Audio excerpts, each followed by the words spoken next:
শিলিগুড়িতে উদ্ধার এক সদ্যজাত কন্যা সন্তান।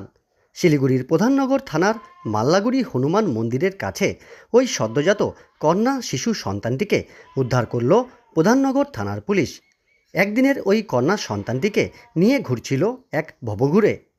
সদ্যজাত কন্যা সন্তানকে কাপড়ে জড়িয়ে ব্যাগে করে রাস্তায় ফেলে দিল কে, তা নিয়েই উঠছে প্রশ্ন।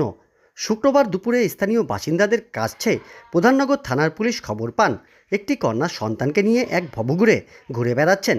খবর পেয়ে ঘটনাস্থলে ছুটে যায় শিলিগুড়ির প্রধাননগর থানার পুলিশ স্থানীয়দের সহযোগিতায় ওই সদ্যজাত কন্যা সন্তানকে উদ্ধার করে শিলিগুড়ি জেলা হাসপাতালে নিয়ে যাওয়া হয়।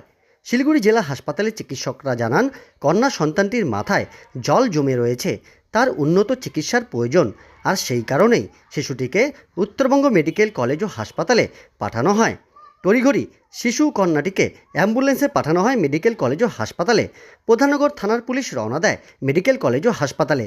জানা গিয়েছে, শুক্রবার সকালে মাল্লাগুড়ির হনুমান মন্দিরের পেছনে এক মানসিক ভারসাম্যহীন ব্যক্তিকে ব্যাগে ওই কন্যা সন্তানকে নিয়ে ঘুরতে দেখেন স্থানীয়রা।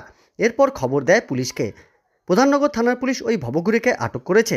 কোথা থেকে ওই ভবঘুরে শিশুটিকে পেল তা খতিয়ে দেখছে, পাশাপাশি গোটা ঘটনা তদন্ত করছে প্রধাননগর থানা।